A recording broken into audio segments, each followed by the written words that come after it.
Olá a todos, aqui é a professora Gedine. Como eu falei para vocês, eu achei melhor gravar essa aula porque ela é uma aula que funciona assistindo em diferentes momentos, caso a gente fique um pouco, queira algum aprofundamento específico. Então, e ela não é obrigatória, tá? Então vocês podem assistir ou não assistir. Deixa eu aproveitar para fazer minha recomendação aqui.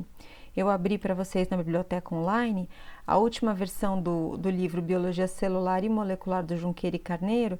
O capítulo 2 é o que fala sobre isso. E esse capítulo eu achei ele realmente muito bom. Assim, é o mais atual, hoje em dia é o livro mais atual que a gente tem em biologia celular. Ele está com umas figuras bem legais, bem interessantes para ilustrar os conceitos. E aí vocês é um capítulo que eu recomendo, muito embora haja em todos os livros de biologia celular praticamente vai haver um capítulo como esse. Aproveitando, eu já vou falar que, olha só, o capítulo 1 ele é que vai falar sobre aquela questão que eu vou gravar na próxima aula sobre evolução, sobre diversidade celular. Esse capítulo eu já estou assim um pouco, eu já acho que ele vai além ou vai por outro caminho diferente do que eu quero discutir com vocês, mas também tem esse conteúdo aqui. Aí, indo agora especificamente para a nossa aula, então, a gente vai falar sobre biomoléculas, né?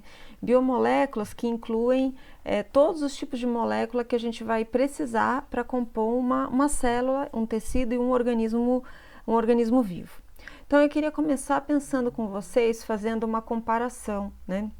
Então, imagina que você está aqui olhando esse campo de lavanda. Esse campo de lavanda é uma superfície, está na superfície da Terra. E ele, num primeiro momento, pode parecer que, se a gente olha especificamente desse ponto, pode parecer que é sempre assim, mas se a gente afasta a visão, se a gente muda o nosso ponto de vista, a gente vê que ele é uma pequena parte do cenário, da paisagem, né? Então, distanciando um pouco, percebemos vários outros elementos que interagem, que coexistem e alguns interagem entre si. E eu queria colocar isso porque às vezes a gente tem a imagem da célula assim, né? Que nem está aqui no cantinho inferior esquerdo, esse aqui. Então, a gente se acostuma a pensar na célula assim. E faz alguns anos já, na verdade agora acho que já faz décadas, que um pesquisador, um biólogo que também era artista, começou a fazer esses desenhos, que agora tem vários na internet, vocês procurarem, mas antigamente não. E a ideia dele era mostrar para nós que o ambiente celular, ele não é um vazio, como tá, né? Como a gente se acomoda a pensar assim. Não, é uma dinâmica intensa onde as moléculas, os diferentes tipos de molécula estão se trombando, né? Aqui ele colocou um microtúbulo, aqui uns filamentos intermediários, ribossomos aqui fazendo suas proteínas. Ele tentou colocar em escala e na forma aproximada das estruturas, né? E tem mais uns outros aqui, ó. Esses desenhos já não são novos, mas eles eram muito diferentes. Os desenhos dele foram capas de muitas revistas internacionais científicas muito famosas, porque ele dava para nós, ele punha para nós a realidade, né? Então, a realidade de uma bactéria não é isso aqui, né? Esse desenho aqui, é isso aqui. Aqui está um flagelo bacteriano e a estrutura, enfim, de todos os componentes. Aqui a gente está vendo esse zigue-zague aqui, ó, os nucleossomos com DNA, aqui também nucleossomos com DNA. Ele então tentava mostrar para nós essa dinâmica das moléculas no interior das células, tá? Que, claro, o certo mesmo seria fazer isso aqui dentro e isso aqui fora, porque aqui fora, né, fora da célula também as moléculas estão em grande quantidade. Então, primeira coisa que a gente tem que ter em mente é isso: a célula está repleta de moléculas por todo, e elas estão lá se movimentando de forma estocástica e eventualmente vão interagir. Eu vou repetir, eventualmente vão interagir. Então isso significa que não necessariamente elas têm que interagir. O que faz com que elas interajam, né? Então, depois eu vou voltar nesse ponto. Aqui a gente tem então... Eita, alguma coisa deu errado com minha imagem aqui. Pronto, arrumado o detalhe técnico, continuando. Então, aqui está mostrando para nós os dois grandes grupos de células, os procariontes, que não têm envoltório nuclear, e os eucariontes, que têm sistema de endomembranas. Então, quando você tem uma célula eucarionte, não é que ela tem o núcleo, ela tem o sistema de endomembranas, como está mostrado nesse esqueminha aqui. Ela vai ter todo um conjunto de organelas, incluindo o núcleo, né? É que a gente dá muito valor para o núcleo e aí esquece de falar que, na verdade, ela tem um conjunto ali. Então, elas são muito diferentes entre si. Aí, só coloquei aqui, ó. No entanto, são formadas por moléculas muito semelhantes. Todas têm DNA, RNA, proteínas, ácidos graxos, açúcares. E, independente de sua complexidade, todos terão a mesma base molecular. A mesma base molecular significa, então, quando a gente pensa em termos de membrana, a organização da membrana vai ser similar. Quando a gente pensa em termos de DNA, similar. Proteína, similar. E é isso que a gente vai falar agora, tá? Nessa aula, o que eu vou falar para vocês é um panorama, tá? Então, muito do que eu vou falar aqui, vocês vão estudar na bioquímica ao longo de um semestre inteiro, vocês vão estudar depois, no semestre que vem, na bioquímica aplicada, vocês vão estudar, enfim, comigo mais para frente também. Então, é só um panorama amplo, tá? Para colocar, principalmente, uma forma de pensar as células. Então, começando aqui, o que a célula faz? O que ela faz, né? A fisiologia dela. Então, ela gira em torno da energia, né? Como está colocado aqui, ela tem ATP, a gente já falou do ATP, o ATP é a moedinha de troca da energia no ambiente celular. O ATP é uma molécula de alta energia que, quando quebra e vira ADP e fosfato inorgânico, libera energia. Aqui eu coloquei basicamente, eu não, né? Quem fez isso foi o Lodich, num livro muito bom de biologia celular. Ele coloca os grandes grupos de atividades que uma célula faz. Então, ela vai gastar energia para sintetizar macromoléculas, que seja DNA, RNA, proteína, polissacarídeos, vai sintetizar outras moléculas que não macromoléculas, que não polímeros, vai fazer movimentos celulares, como contração muscular, fagocitose, deslocamento de células, etc. Transporte de moléculas contra um gradiente de concentração, por exemplo, a bomba de sódio e potássio que a gente viu na aula passada. Geração de potencial elétrico através da membrana, potencial de membrana, como eu discuti com vocês também na aula passada, e geração de calor, isso vale para os organismos endotérmicos, né, que são aqueles animais que têm uma temperatura constante. Então, a célula vai usar energia para fazer essas coisas, né? Aqui está mostrando como que essa energia chega. Ou a energia vai vir por fotossíntese, que nós não vamos abordar por falta de tempo, né, que é aquilo que os autótrofos fazem, ou compostos com alta energia potencial que serão quebrados, a energia será liberada e essa energia vai ser transferida, transformando ADP mais fosfato inorgânico em ATP, que é o que a ATP sintase ou ATP sintetase faz lá na membrana mitocondrial interna. E aí aqui a gente tem o conceito de biomoléculas, né? Então, a célula vai gastar energia para construir biomoléculas, né? Então, aqui o Lodich também, que é esse livro que eu falei antes, ele tenta colocar numa escala aproximada, né? O mais aproximada possível, diferentes tipos de moléculas que constituem as células. Então, aqui a bicamada lipídica. Então, considerando a bicamada lipídica, que é muito fina, né? Nanômetros de espessura, nessa espessura você vai ter uma molécula de DNA equiparável, molécula de RNA, uma enzima adenilato ciclase, que é aquela que a gente estudou para fazer MP cíclico, a insulina, que é um pequeno hormônio, glutamina sintetase, a hemoglobina, que transporta oxigênio, e esse muito famoso aqui, que é a forma o Y do anticorpo, né, que são as imunoglobulinas. Então, aqui eu coloquei para vocês, é necessário entender a escala celular micrométrica em comparação com dessa foto aqui, que é uma escala molecular que é nanométrica, tá? Então, ela é muito menor, por isso a gente não enxerga essas estruturas aqui na microscopia de luz.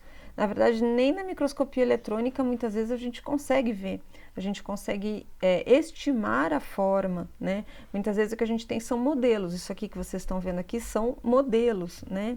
Que explicam com uma grande quantidade de acerto as características de comportamento que essas moléculas apresentam.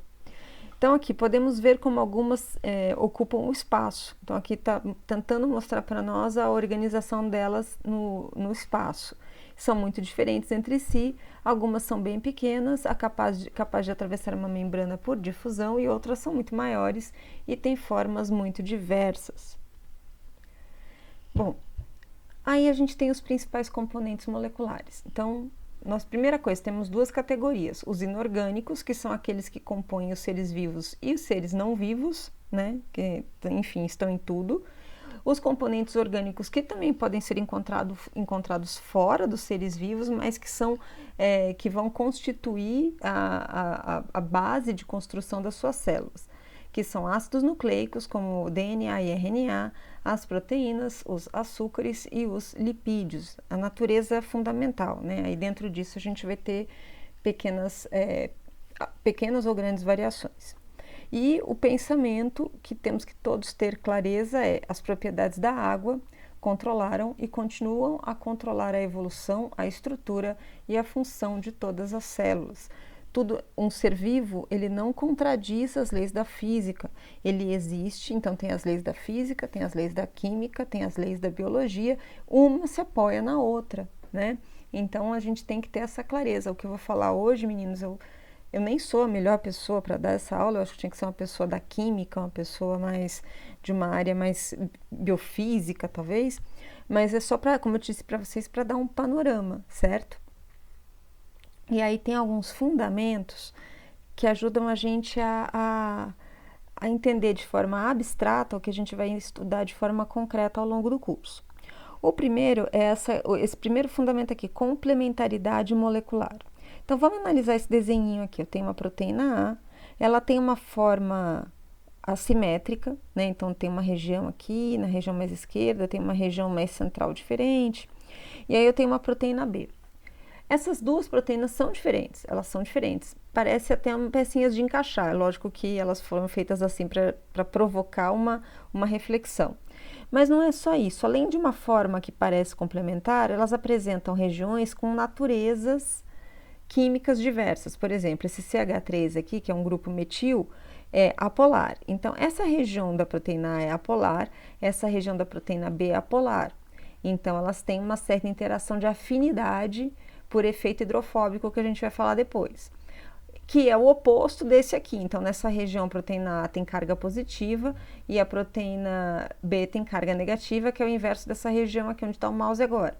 Então, elas se aproximam por polaridades opostas. Então aqui eu tenho polaridade, aqui também e aqui não.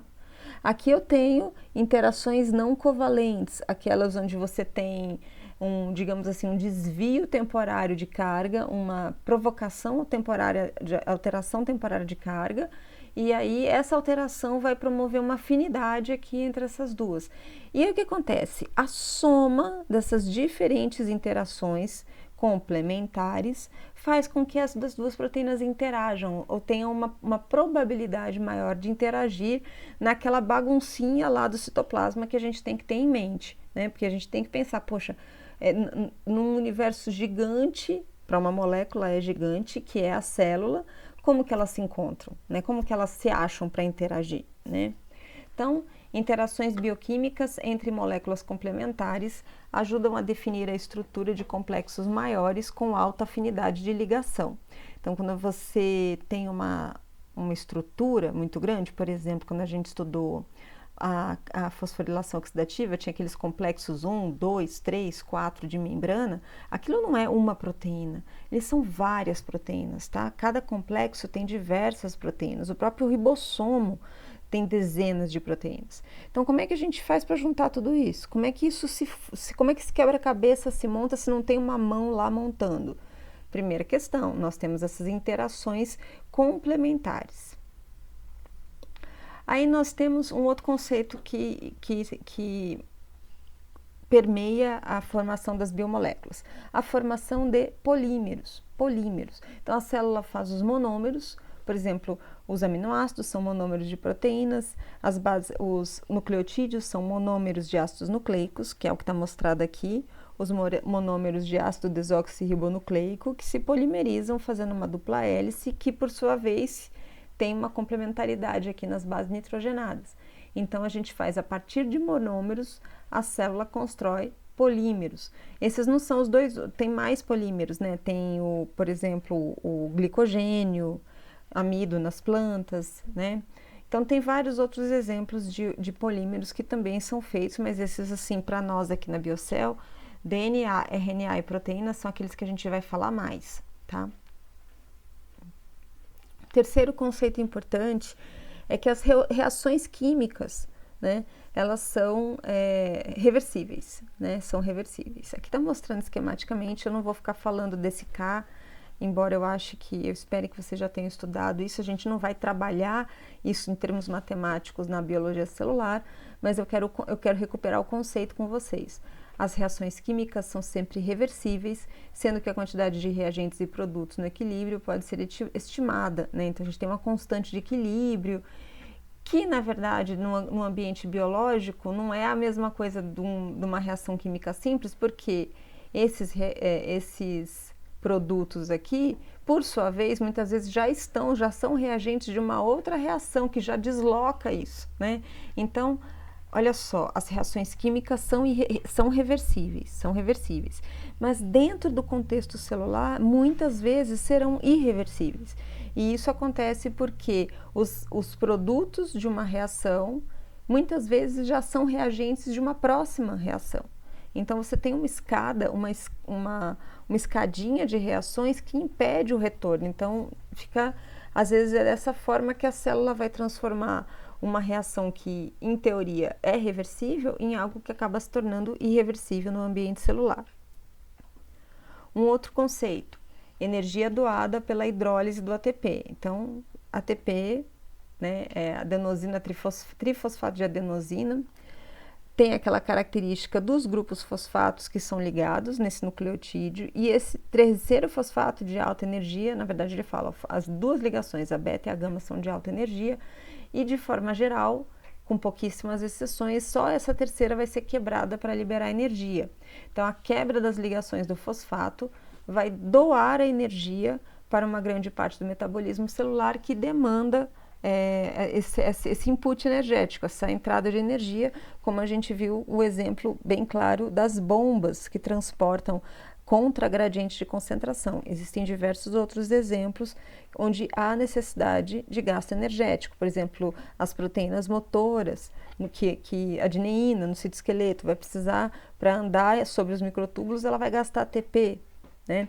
A miosina, para gerar contração muscular ou para qualquer movimentação associada à actina, vai gastar energia, vai gastar ATP para poder se movimentar. Aí, um outro conceito importante aqui que a gente tem dentro no ambiente celular são as forças, né? Então, a única ligação com força suficiente para se manter estável no ambiente celular são as ligações covalentes. Então, uma estrutura para ser inseparável, para não, né, se desmanchar no ambiente celular, uma molécula tem que ter ligação covalente. As outras interações, eventualmente, elas vão existir e vão acabar, vão existir e vão acabar. Aí eu queria propor para vocês uma reflexão. Vocês concordam que no ambiente celular eu preciso muito daquilo que acaba?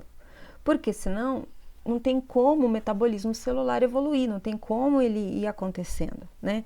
Então, embora as ligações covalentes sejam importantes na estruturação da célula, nos ácidos graxos, na ligação peptídica, na ligação fosfodiéster do DNA e etc., para que haja metabolismo, para que a célula consiga se manter viva, ela depende das ligações temporárias, daquelas interações não covalentes. Na verdade, eu falei temporária, mas pode ser temporária ou não, tá?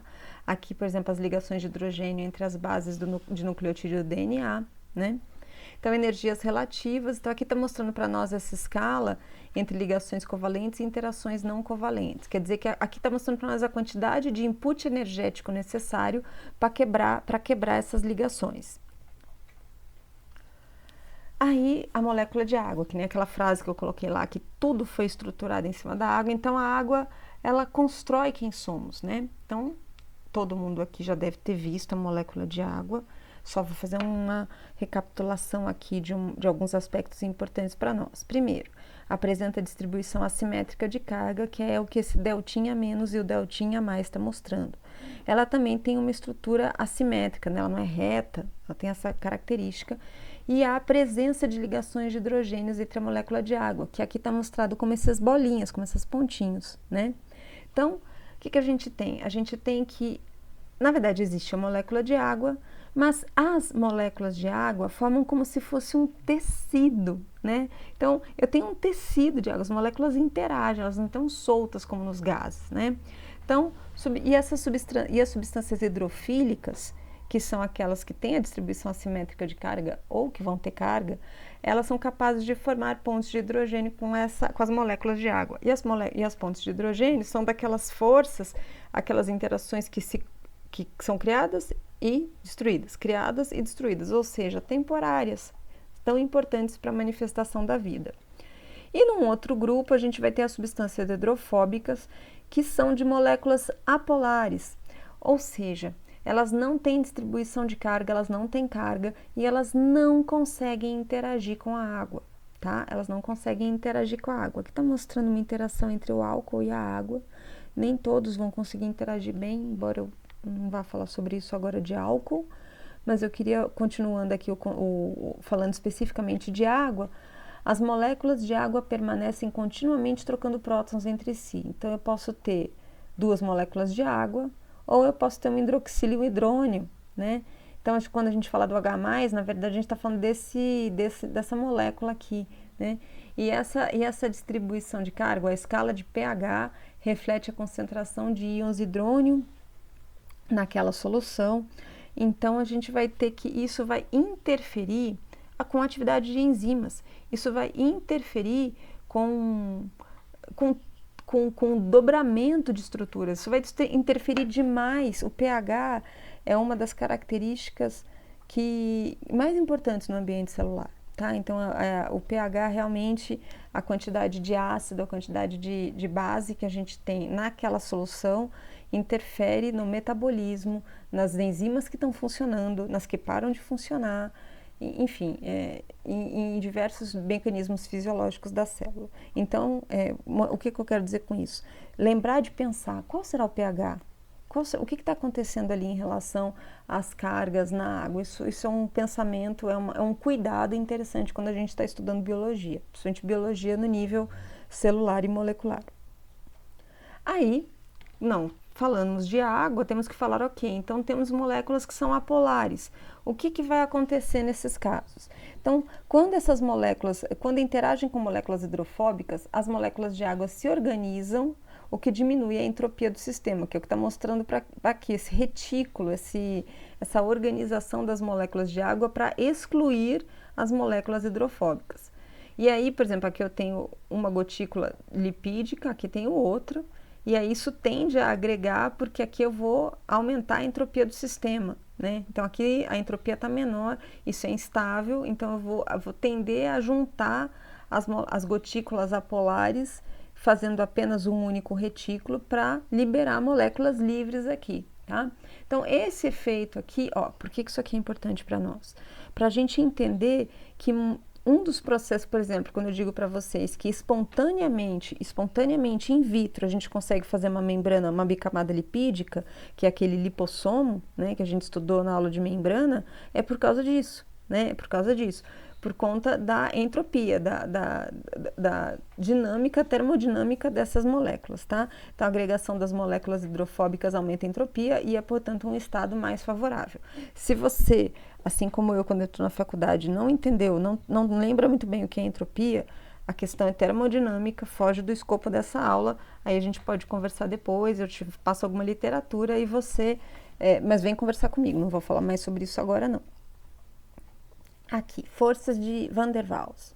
O que é isso? É uma indução temporária de carga, né? Também outra característica do mundo físico, das moléculas, todas as moléculas, né?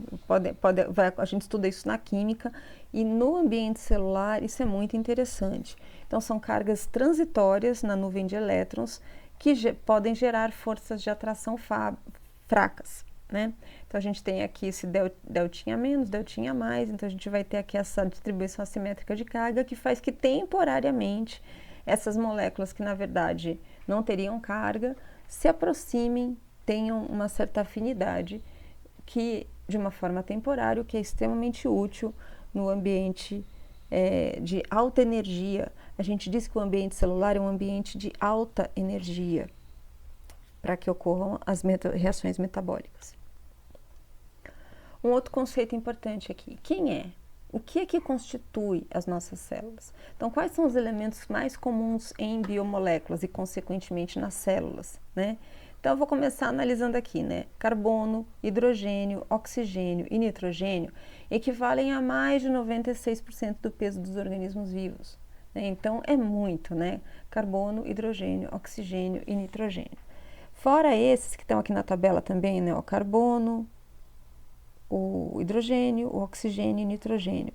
Tem outros, né? Fosfato, enxofre, potássio, sódio, cálcio, magnésio, manganês, etc, etc, etc. Existem outros. Aqui nessa tabela estão os mais importantes. Desses daqui, dos mais importantes, a gente tem esses 4 que eu coloquei aqui do lado, tá? Então, eles são fundamentais na construção das nossas biomoléculas, esses elementos químicos. E aí, vamos falar um pouquinho agora da formação dos polímeros, né? Então, a gente tem, como eu falei para vocês, a célula vai fazer o monômero, a célula constrói monômero, disponibiliza para a célula aqueles monômeros, seja aminoácido, seja nucleotídeo, sejam açúcares, ela disponibiliza e aquele monômero vai ser ligado num polímero, vai ser uma outra parte, uma próxima etapa, se for necessária, se for, se couber ali para a realidade daquela célula, ela vai numa outra etapa juntar esses monômeros para construir polímeros. Então, os monômeros aqui de aminoácidos se juntam por uma ligação peptídica e vão formar os peptídeos e proteínas, né? A gente chama de peptídeo as pequenas proteínas. Os nucleotídeos, pode aqui estar mostrando o ácido ribonucleico, tem o desoxirribonucleico também, que é o DNA. Então, você tem os nucleotídeos, que por uma ligação fosfodiéster, inclusive uma das ligações mais fortes que tem no corpo, né, covalente, que tem esse fosfato aqui intercalando, vai formar uma fita de RNA ou de DNA, a mesma ligação. Aqui mostrando monossacarídeos, que por ligação glicosídica forma um polissacarídeo, né? Pode ser um pequeno, um disacarídeo, pode ser um glicogênio, um polissacarídeo.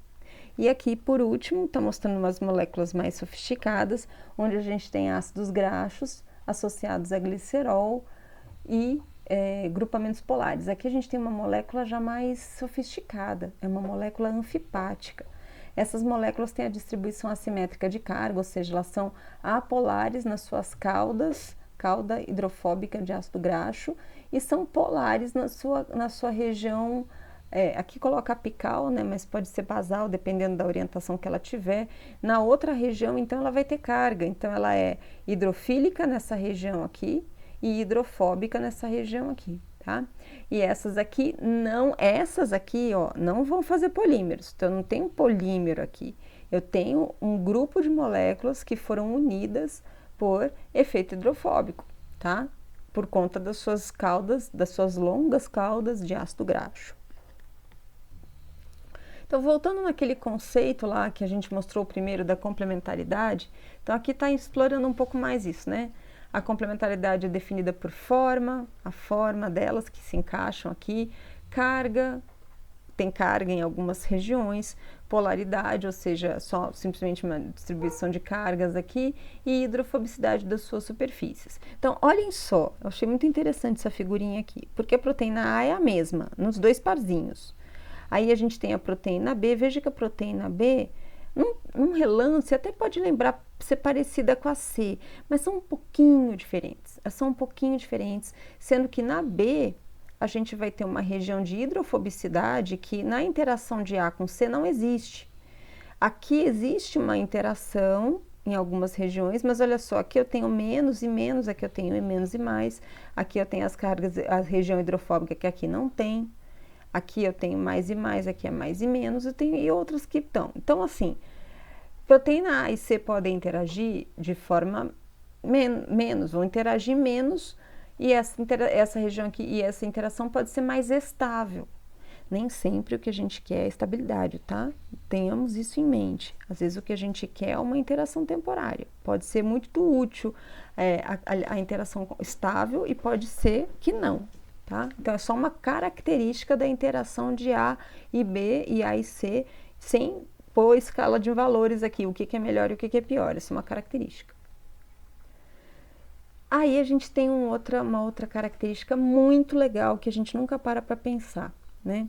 Então a célula, ela não tem um cérebro, ela não tem uma mão, ela não tem alguém que vem de fora e monta para ela. Então olha só que legal isso aqui. Então aqui está mostrando para nós o DNA pelado, a gente já estudou ele, né? A dupla hélice do DNA. Aqui ele está vestidinho de nucleossomos, então aqui ele fez a dupla, o DNA está laranjinha. E aí tem as estonas aqui por dentro e por fora também. Essas estonas se organizam, a gente ainda não sabe muito bem como que elas se organizam também, mas vai fazer a fita de 30 nanômetros, de 300 nanômetros, e vai até constituir um cromossomo lembra, cada perninha dessa tem 700 micrômetros, 700 nanômetros, e os dois juntos 1.400 nanômetros ou 1,4 micrômetros, significando que a gente enxerga isso no microscópio de luz, né? Recapitulação de técnicas de biologia celular, isso aqui só vai aparecer na divisão celular. Meninos, disso daqui até chegar aqui é uma auto-organização. É uma auto-organização. As moléculas vão se organizando pela sua natureza química, pelas suas características e interação dentro do ambiente celular. É o único exemplo? Não. Olha esse aqui. Então tem um outro aqui, essa estrutura, esse modelo de estrutura proteica está representando uma actina. Essa actina, ela vai fazer uma dupla hélice aqui, vai estruturar o microfilamento de actina. O dímero de tubulina, o heterodímero que a gente estudou lá, a alfa e a beta tubulina, que vai formar os microtúbulos. Eles lembra até que eu falei para vocês da polimeração em escada rolante, a polimeração em estabilidade dinâmica dos microtúbulos, vão formar como? Espontaneamente, e também vão se desmanchar espontaneamente. Então, auto-organização. Quando a célula está se movimentando, é que está mostrando um filopódio, né? Uma projeção da membrana, que dentro do filopódio vai ter filamentos de actina, uma auto-organização dos filamentos de actina para poder permitir que a célula se mova ou avance numa determinada direção. Aqui, um outro exemplo, os ácidos graxos que se organizam na bicamada lipídica, a gente já viu, né, que é espontaneamente. Aí aqui tem um poro. Aí que está mostrando diferentes tipos de receptores de membrana que vão interagir aqui dentro, né? Que vão ficar integrados na membrana. Olha só, eu tenho uma estrutura que está lá integrada na membrana. Isso foi feito dentro do retículo endoplasmático rugoso e do Golgi espontaneamente, tá? Então, essas moléculas, elas são auto-organizáveis, né? Até fica até um pouco complicado de acreditar, mas é assim que funciona. Pela natureza física e físico-química delas, e isso que eu falei aqui, né? As interações, que às vezes são mais fortes, às vezes são mais fracas, a gente vai ter um processo de auto-organização em várias etapas, na escala atômica, escala molecular, escala macromolecular, escala de organela e na escala celular, né? São vários níveis de auto-organização que são necessários para que uma célula fique uma célula complexa, como a célula animal, que é o eucariota, com várias organelas, possa ser construída. Agora eu vou falar algumas coisas mais gerais, né, que eu falei agora um pouquinho de bioquímica, né, então aqui todas as proteínas são constituídas por 20 tipos de aminoácidos e é a combinação das diferentes características químicas dos aminoácidos que vai determinar a característica da proteína, né. Então aqui tem o famoso R, né, o radical, que determina os diferentes tipos, né, então vai ter um grupo carboxila, um grupo amino, e aí vai fazer a ligação peptídica para formar a proteína. Aqui se vocês não sabem ainda, vão saber em breve, que é a questão da proteína ter uma organização primária, secundária, terciária, quaternária, para formar estruturas, quaternária quando são vários peptídeos que se organizam, né, mas ela tem níveis de organização. O primeiro nível é a sequência de aminoácidos, mas tem os outros, né, dobramentos entre eles, e eu não vou detalhar muito isso aqui, porque já entra no reino da bioquímica, mas é só para mostrar para vocês que tem formas, né, que define formas, como está mostrado aqui. Aqui os ácidos nucleicos. Ácido nucleico, deixa eu falar um pouquinho mais, né? Então a gente tem, olha só, aqui está mostrando para nós o ATP, é um tipo de ácido nucleico, purinas, a guanina e a adenina, as pirimidinas, citosina e timina e uracila, que está no RNA apenas, mostrando aqui a interação entre eles. Entre guanina e citosina a gente vai ter 3 pontos de hidrogênio, 3 ligações de hidrogênio, entre timina e adenina, e também entre adenina e uracila 2 ligações de hidrogênio. E, enfim, são exemplos de ácidos nucleicos, onde a gente vai ter um açúcar, aqui está mostrando a ribose, tem a desoxirribose do DNA também. Deixa eu ver se tem um exemplo aqui. Tem a desoxirribose e nos DNA e a ribose no RNA. E aí você vai ter só essa diferença no açúcar vai dar características para o DNA que são diferentes do RNA. Né? Então, no DNA, na molécula de DNA, 2 fitas antiparalelas se associam por pontos de hidrogênio entre suas bases. Então, a gente vai ter uma dupla hélice, tá? Não vou falar muito mais sobre isso, a gente vai focar nisso mais para frente de novo. O RNA eu quero falar mais, porque o RNA, existe uma teoria hoje em dia do mundo de RNA, que o RNA foi a molécula, digamos assim, ancestral. Ancestral de quem? Ancestral de proteína, ancestral de DNA, ancestral da vida, porque ele tem algumas características amplas, que, enfim, eu vou falar um pouquinho mais na próxima aula, que eu vou gravar para vocês sobre evolução. Então, as moléculas de ácido ribonucleico têm características informacionais, ou seja, tem sequências de nucleotídeos que podem guardar a informação de um gene, por exemplo, e estruturais. Então, aqui a gente está vendo uma molécula que tem um dobramento, como se fosse uma proteína. Essa molécula aqui é o RNA transportador. Ninguém fala muito dela, mas eu gosto muito dessa molécula, porque ela não só tem a sequência de RNA, de nucleotídeos, mas ela também funciona, tem uma função. Ela tem, aqui na região do que a gente chama de bracinho 3', né, essa projeção na região 3' dela, ela vai carregar um aminoácido, E aqui ela tem um anticódon, que vai ler o RNA mensageiro e vai fazer o pareamento entre o que está escrito no RNA mensageiro e o que será escrito na proteína. Então, ela faz, digamos assim, ela representa o código genético, né?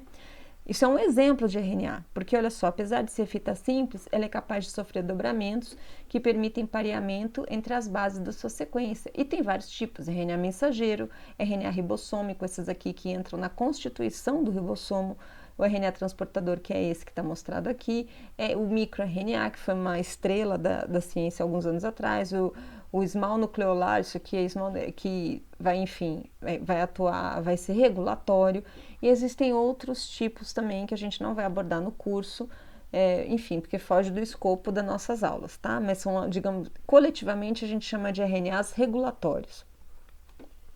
Aí temos os açúcares, né? Então aqui está mostrado alguns tipos de açúcares que constituem ou algumas moléculas, como são essas aqui, as riboses que a gente acabou de falar, ou outras moléculas que são importantes no conteúdo, no cotidiano metabólico da célula, tá? Então eu não vou me aprofundar muito nelas aqui, porque, enfim, por uma questão de escolha, né? Tem que escolher onde a gente vai investir o nosso tempo, e eu acredito que vocês vão ter outras oportunidades e outras disciplinas para aprofundar nessas moléculas, mas açúcares, né?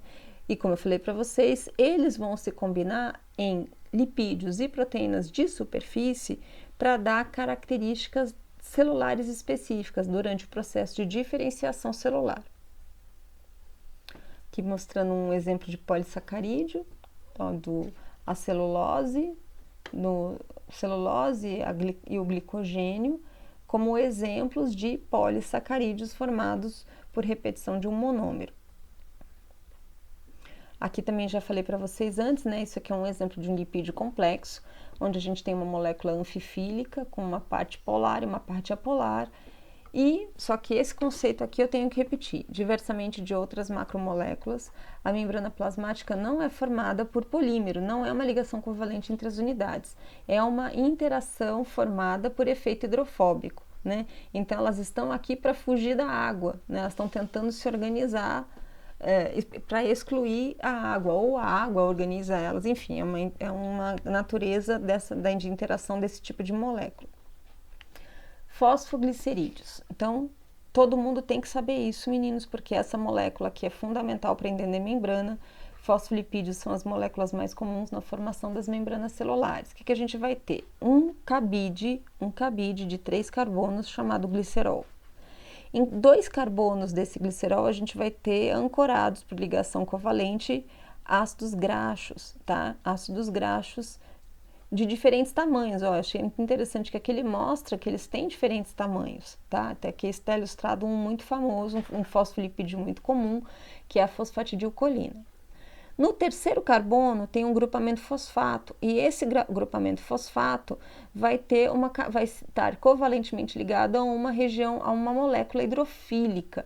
Então, essa região do fosfato da molécula, que aqui no caso ilustrando é a colina, vai ser a região hidrofílica, e essa região laranja aqui, bege, vai ser a região hidrofóbica da molécula anfipática, tá? Esse tipo de molécula, esse é um exemplo, mas existem outros, né, que também fosfatidilcerina, fosfatidilinositol, enfim, tem alguns outros tão importantes quanto esse que vão constituir as membranas celulares. Aqui está mostrando os ácidos graxos que a gente consegue encontrar no ambiente celular, seja compondo os fosfoglicerídeos, seja nos acúmulos de lipídio intracelulares, que a gente pode encontrar gotículas de lipídio no citoplasma. Então, aqui um ácido graxo, todas as ligações de carbono simples, e um ácido graxo insaturado, onde eu posso encontrar ligações de carbono duplas. Então, aqui seria muito bom se eu tivesse um filminho, né? Espero no futuro saber colocar animação na minha aula para mostrar que essa cauda, na verdade, fica girando. Então, o espaço que essa molécula de ácido graxo insaturado ocupa, o espaço que ela ocupa é muito maior do que o que essa ocupa, tá? Isso faz com que as membranas que têm ácidos graxos insaturados sejam mais fluidas, né? Presença de ligações duplas causa alteração conformacional que altera a estrutura da membrana plasmática. Então, o grau de a moral da história é que a célula regula o grau de saturação dos seus ácidos graxos para se ajustar às temperaturas ambientes, tá? Aqui são alguns exemplos. Essa molécula tão maravilhosa chamada colesterol, lembrando que colesterol só existe em células animais. O colesterol, ele, eu coloquei porque eu gosto muito dessa palavra, né? Queria lembrar ela para vocês. Os esteroides são lipídios derivados da molécula denominada ciclopentanoperidrofenantreno, né? Não tem muita palavra difícil na nossa disciplina, né? É só para brincar um pouco. Mas aqui está mostrando para nós que essa molécula ela vai se intercalar, olha só, ela se intercala entre os fosfolipídios de membrana. E ela vai ser muito importante para estabilizar essa membrana, tá? Ela estabiliza a membrana plasmática. Ela aumenta a rigidez. É que eu coloquei aumenta a rigidez, mas eu não sei se esse é o melhor conceito, não, tá? Eu prefiro que vocês pensem em estabilidade, porque não é bem rigidez, é estabilidade. Ela estabiliza a membrana das células animais, da célula animal, porque a célula animal, como a gente já sabe, ela não tem parede celular, ela não tem muita proteção, ela é muito vulnerável, tá? Enfim, variações de osmolaridade, a agressões mecânicas, a tudo. E de qualquer forma, o colesterol, os esteroides, eles têm essa molécula, né? Essa aqui, desculpa, falei errado. Essa aqui, o ciclopentanoperidofenantreno, aqui está mostrando essa molécula no contexto do colesterol. E aqui, por último, Eu vou conversar um pouquinho mais sobre isso na aula sobre evolução, mas aqui está mostrando para nós uma tabela do código genético, tentando mostrar, por exemplo, dentro de cada combinação, ó, C, G, GAT, enfim, na verdade, 1, 2, 3, tá. Então é isso, o primeiro nucleotídeo, o segundo nucleotídeo, aí pode ser qualquer um desses, eu vou ter uma arginina. Um outro exemplo aqui, um T na primeira posição, um C na segunda posição e qualquer outro na terceira posição, eu vou ter uma serina. Isso aqui, na verdade, é o código genético, né? A forma como a célula decodifica o que está no DNA e transforma em nucleotídeo, tá? Em aminoácido. Em aminoácido. Então, você tem aqui o código genético e aí tem uma frase que diz, né, que ele é universal e ele é degenerado, né? E ele é degenerado. E aí eu não gosto muito dessa tradução para degenerado, parece que está estragado, né? Eu queria que vocês pensassem um pouquinho sobre isso, que aí a gente conversa, vou falar um pouquinho sobre isso na aula sobre diversidade das células, tá? Ok, obrigada então. É isso.